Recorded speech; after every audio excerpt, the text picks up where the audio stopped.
morning. So dito ako ngayon papakaros. Dahil sobrang dumi na ng pick-up natin. Sobrang dumi na ng pick-up ko. Ayan, papakaros.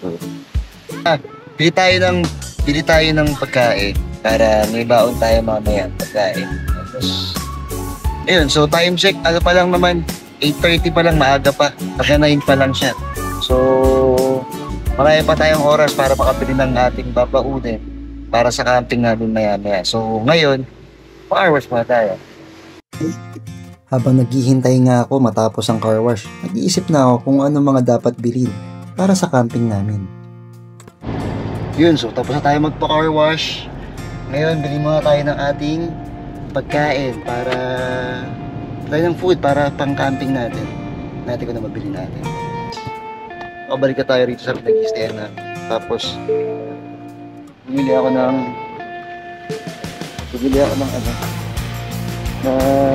grocery. Kasi kaya nagmamadali ako. Tapos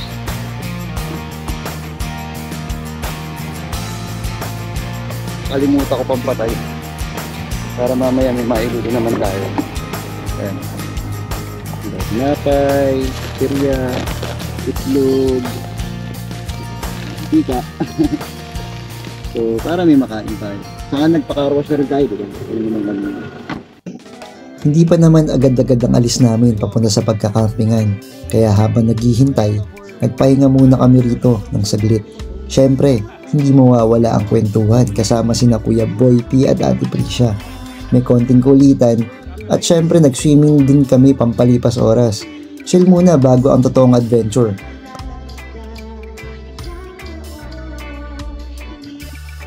Makakasama rin pala natin ngayon sina Kuya Ink Marlu at si K-Camp PH sa ating camping trip. Follow nyo sila sa kanilang mga socials. Solid tong mga to, pero bago tayo tumuloy sa campsite, food trip muna tayo habang pinapanood natin sina Kuya Marlu magluto ng kanyang special potahe. Amoy pa lang, panalo na. Ano tol? Tapos isang adobo. Ayun! Oh, yan. Sarap! Dito kami sa Riami Resort. And sama ko Kuya Marlu, si Boy P, si Trisha. Tapos, Kuya, magkano entrance dito? Magkano entrance? Entrance namin dito sir, 70 pesos sa day tour, 100 pesos sa night swimming, Okay. 120 sa overnight. 120. So, saan mag-overnight? Ay sir, may mga room doon sir. Okay. Yun. Tapos, pag yung mga gazebo, Kuya? Yung pinakamalit namin, 500. Sunod-sunod na may 1,000, 1,500. Ito malaki. Pinakamalaki namin yung pavilion sir, 2,500 dito. Pwede na. Okay. Kuya, ano pangalan mo? Ronald po. Kuya Brian. Pwede kayong dumalaw dito sa Zambales. Kuya Las, anong lugar to? Castillejos, no? Salamat Kuya, thank you. Sa Castillejos, Zambales. Tayo dito, Rias Res. Kanta pa!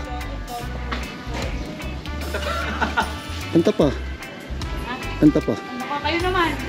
Kanina pa ka umaga, pagkagising ko. Kuhanin ko lang isang camera. So guys, may ligo lang kami bago kami umalis para sabay ligo na rin para masarap. After na yung maligo sa pool, yung pool running water yun. So pag kaligo namin doon, diretso na kami camping. Natuwa kaming magkarera sa pool kasama si Angel, anak ni Brother Ink Marlu. Birthday niya ngayon at isa siyang national athlete. Kaya naisipan namin, subukan natin kung may laban ba ang gaya namin, ordinaryong tao.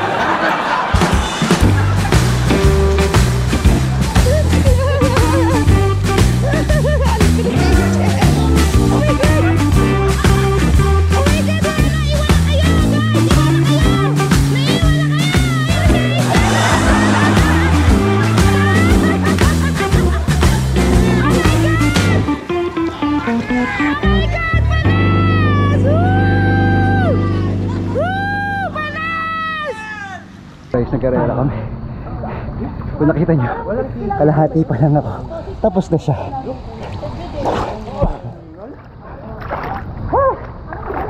Ayoko na magkarera. Hindi ko ting. Paubayan na natin kay Angel yan. Sa kanya, siya na bahala dyan. Tingin na lang tayo.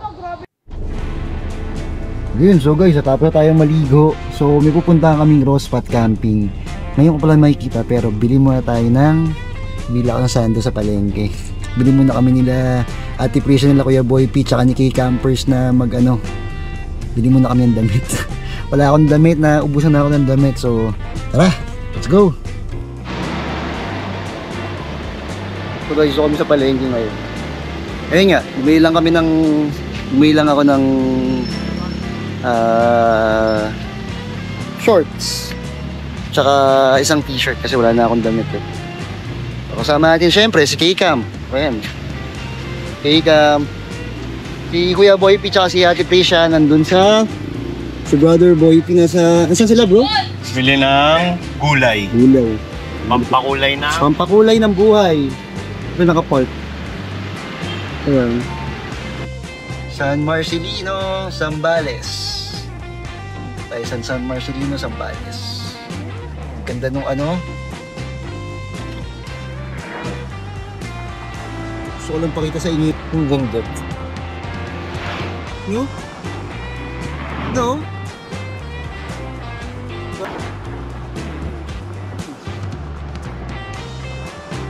Tayo sa bayan ng San Antonio. Welcome to San Antonio, Zambales.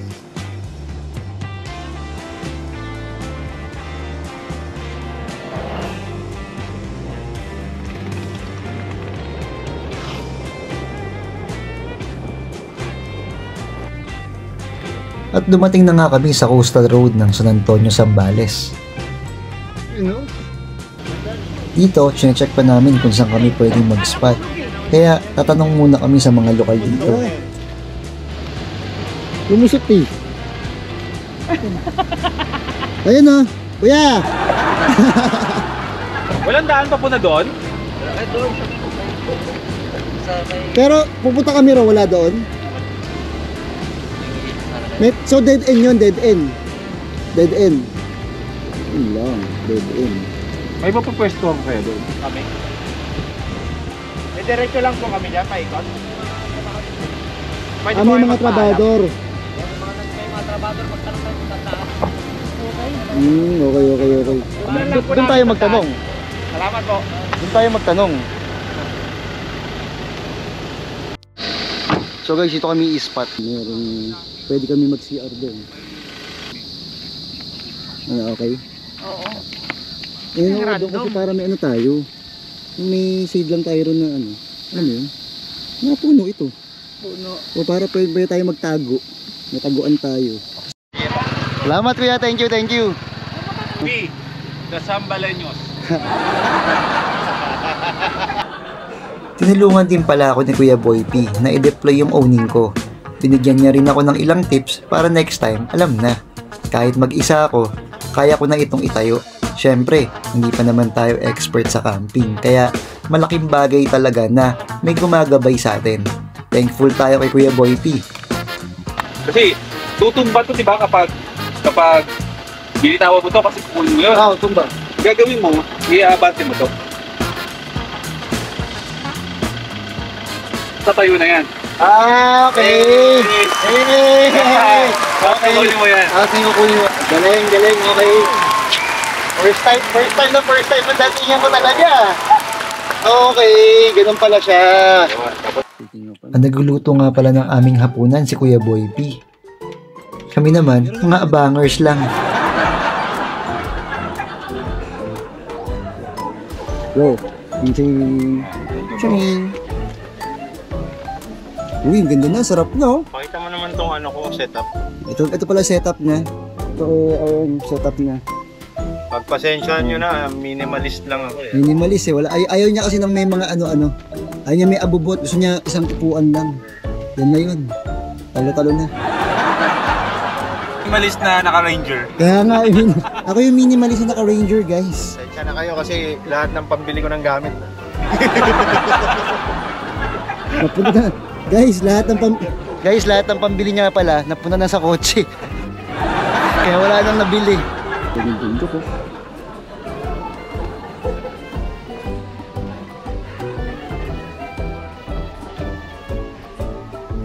Rose spot.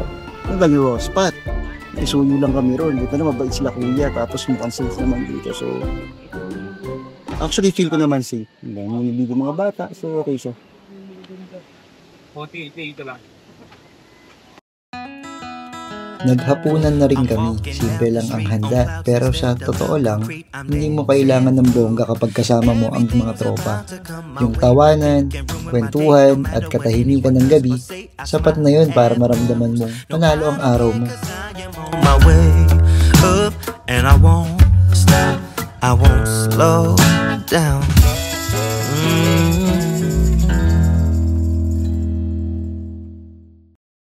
Video natin. Isa pa. Para kang baby ano dyan.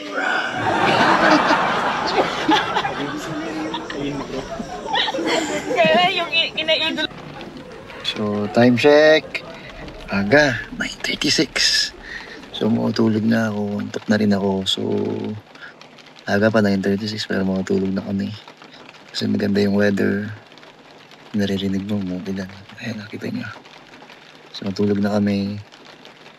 Sila Bro Boy P, sila Ate Prisha, si RM, si K-Cam, PH, tulog na rin. Kaya nakapagpahinga kami. So, see you tomorrow again. Pahinga tayo. Good night. It keeps pulling me back. It keeps pulling me back to you. It keeps pulling me back. It keeps pulling me back to you. It keeps pulling me back. Love keeps pulling me back. Your love keeps pulling me back. Love keeps pulling me back. Like a sunrise rising. You're always there, always shining, building me up with the song you'd sing.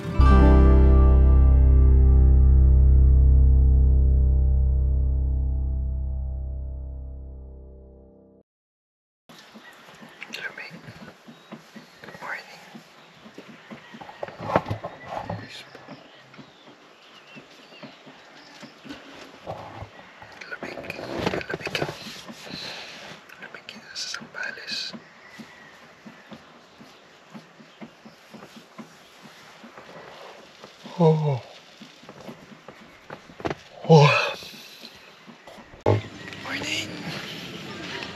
Lamig. Ganda rito. Pwede ito ka, masaya ito. Morning, bro. Good morning. Good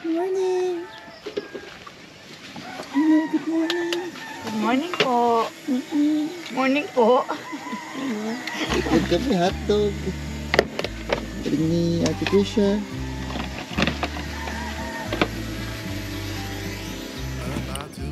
Nakapag-umagahan na rin kami. Si Ate Prisha ang nagluto, tamang itlog, hotdog, at syempre hindi mawawala ang kape. Simple lang pero sapat na para pasimulan ang umaga na may ngiti at init sa tiyan. About to see the world in action, what we can be, like with no distractions, we'll get away, this is what we waited for. Hello, dito pa kami sa Zambales. Bro, ano to? Anong lugar to? San Miguel. San Miguel. Dito pa kami sa San Miguel, San Antonio, Zambales. Ayan, yan pa rin. Yung nakikita nyo na kanina. Grow camping. Lumipat lang kami ng pwesto kasi maaraw na rin. Pero dito, goods naman. Kalmado lang yung yung panahon. Yan, kasama namin si RM, si Tol Boy P, Kuya Boy P, Ate Prisha. Ayan. Kwentuhan lang kami ng mga buhay-buhay. Lahat naman tayo, may kanya-kanyang struggle sa buhay. Iba yung lamig ng ano eh, no? Masaya lang kasi banding-banding, yung dating Parang papanood mo, lagi mo siyang pinapanood, susubaybay, nakakasama mo siya. So, thankful ako sa opportunity na yun na nakakasama ako mga ganitong klaseng tao na nai-improve yung iniisip ko, yung pananaw ko sa buhay. yung mga skills ko, nakakagain ka ng bagong skills na salamat tayo na naranasan natin yan. So, yun lang, sinare ko lang sa inyo yung thought ko kasi natutuwa ako sa... Ha? So, natutuwa ako sa... Kuya Boy P. So, natutuwa ako sa sa nangyari lang. Dahil lang ako, kinuwento ko lang sa inyo yung mga na-experience ko kasi first time kong raw camping dito sa... First time ko. Kumbaga, first timers ako. First time kong ginawa to. Na spontaneous na galing ako ng liwa-liwa. Dumiretso ko rito sa ibang part ng Zambales. Tapos kasama ko sila RM, sila Boy P, sila Patricia, diba? Yun lang.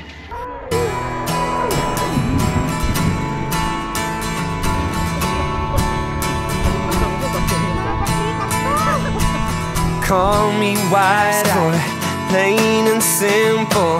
Show a little.